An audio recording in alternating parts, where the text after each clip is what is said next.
All right, so let's dive into something Yeah. that might just shift your whole perspective on innovation. Sounds good. Have you ever thought about, like, how much goes into making even the simplest things? Yeah. I mean, we're talking like toasters, not spaceships. Right. Our source for today is the James Clear's article, Don't Start from Scratch, How Innovative Ideas Arise. Okay. And let me tell you, this one is a real eye-opener. I can imagine. Yeah. So, to kick things off, Yeah. Clear tells this story Okay. about a guy named Thomas Thwaites, who actually tried to build a toaster Really? completely from scratch. And get this, Oh, wow. he started by buying a cheap toaster just to take it apart. To like wrap his head around it? Yeah, just to like see what he's dealing with. That's interesting. And he discovered that this simple toaster has over 400 components What? made from over 100 different materials. Oh my goodness. Talk about a reality check. That's wild. I know, right?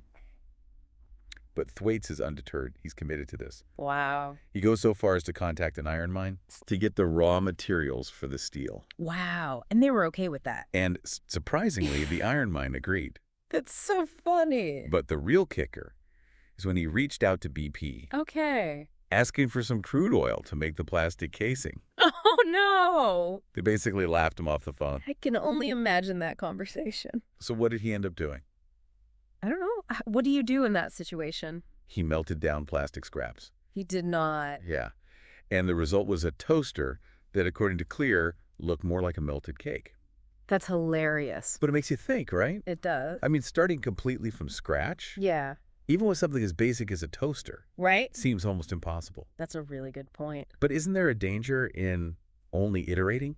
Uh, I mean, do we risk just getting stuck yeah. in these incremental changes Okay. and missing out on these big disruptive ideas? Yeah, that's a great question. Yeah. And it gets to the heart of the matter. I- I think what Clear is saying is that we should never, like, stop striving for those groundbreaking original ideas. Right.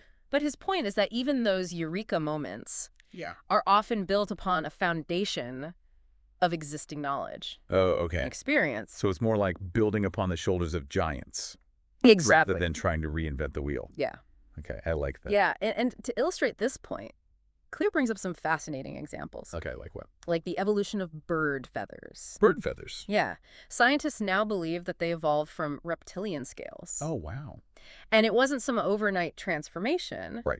but a gradual process of adaptation and improvement Over millions of years. over millions of years. Wow. But doesn't that imply a lack of true originality in the world? I mean, is everything just an iteration of something else? That's where it gets really interesting. Okay. While it's true that many innovations build upon existing ideas, Okay. the process of like adaptation and recombination Yeah. can lead to something truly novel. Think of it like this. Okay. The basic building blocks might be familiar, Okay. but the way they're arranged, combined, and repurposed Yeah. can result in something entirely new. So it's not just about copying what came before. Right. It's about understanding the underlying principles Yes. and then finding creative ways to apply them in new contexts. Exactly. Okay, so back to feathers for a second. Yeah.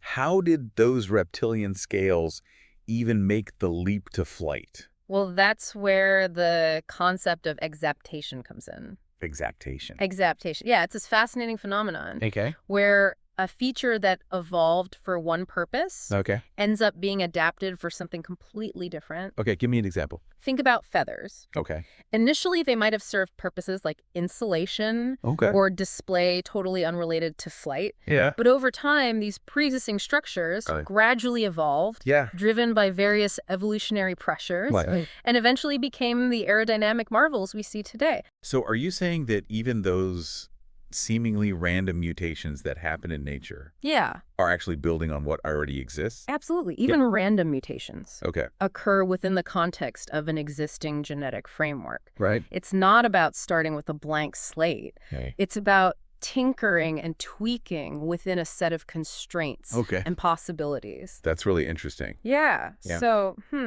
like nature is constantly experimenting, you know? Taking these pre-existing structures and kind of pushing them in new directions. Yeah.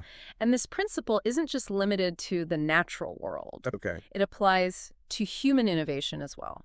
You mean like with The Wright brothers Exactly. in the invention of the airplane. Yeah. We always hear about them as these pioneers of flight, but Right. they didn't exactly pull their ideas out of thin air, did they? No, they didn't. So, The Wright brothers, like so many great innovators, were yes. masters of iteration. Okay. They studied the work of earlier aviation pioneers like Otto Lilienthal, Okay. Octave Chanute, Okay. learning from their successes and failures. So what specifically did they iterate on? Well, for one, they recognized the importance of controlling the aircraft's 3 axes of motion, Okay. pitch, roll, and yaw. Got it. Lilienthal's gliders, for example, Okay. relied primarily on shifting the pilot's weight for control, Oh, wow. which proved to be pretty unstable. And dangerous, I bet. And dangerous, yeah. So the Wright brothers came up with a better system. They did. Okay. They developed a system of interconnected movable surfaces, Okay. including ailerons for roll control, Yeah. which allowed for much finer and more stable adjustments. Wow. That's amazing. Yeah. So it really highlights how even groundbreaking innovations Right. are often the result of a series of smaller, Yeah, iterative steps. exactly. Oh. And remember Thwaites melted cake toaster? Yeah. That whole project highlighted how blind we often are to the Mhm. interconnectedness of things. Yeah. We see the finished product, you know? The sleek airplane soaring through the sky. Yeah.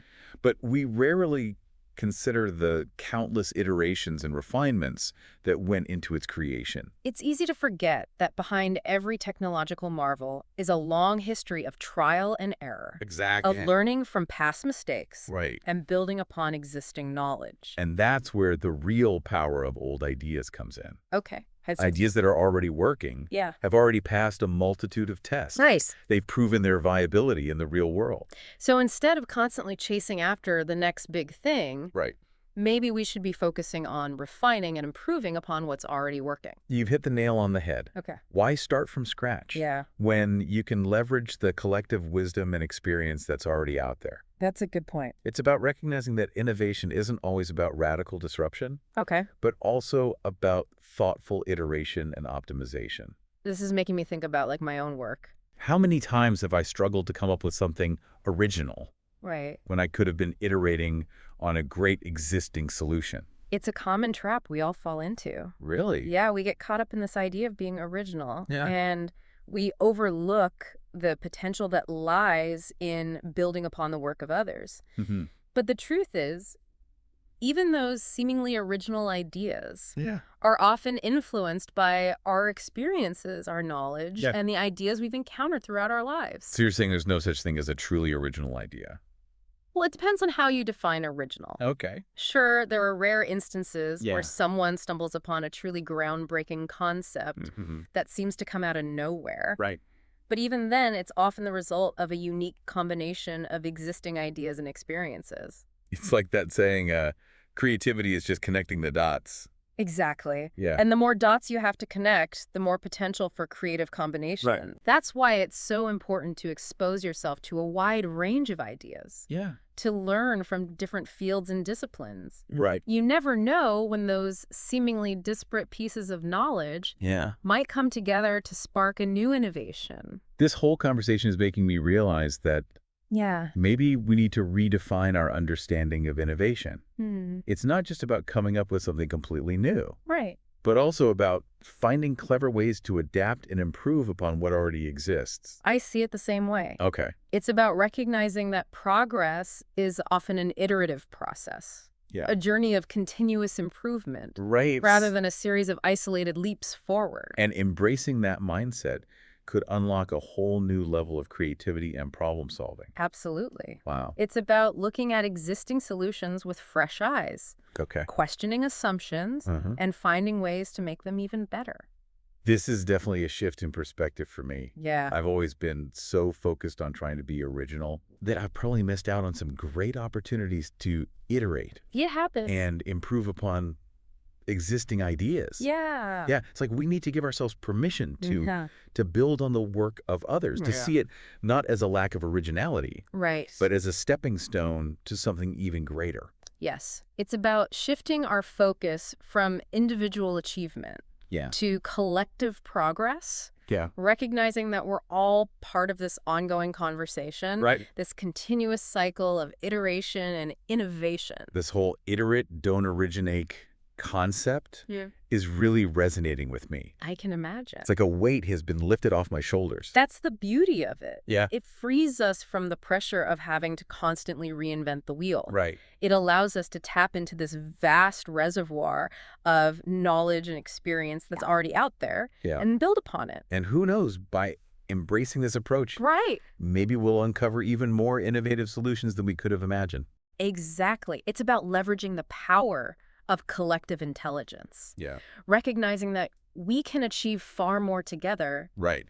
than we ever could in isolation. This has been such a thought-provoking deep dive. It has. I feel like I have a whole new framework for thinking about Yeah. innovation and problem solving. And remember, even those seemingly simple objects, like toasters, have a rich history of iteration and refinement behind them. Yeah, I'll never look at a toaster the same way again. Right. Or a bird feather for that matter. So as we wrap up, Yeah. let me leave you with this question to ponder. Okay. What's an area in your own life Mm. where you could apply this iterate, don't originate principle? Okay. What existing ideas, systems, or processes could you build upon Right. to create something truly remarkable? That's a great question for all of us to consider. Yeah. And remember, even the smallest improvements, when compounded over time, Right. can lead to extraordinary results. Absolutely. Thanks for joining us on this fascinating journey Yeah. into the world of iteration. Of course. Until next time, keep those innovative minds churning. Sounds good.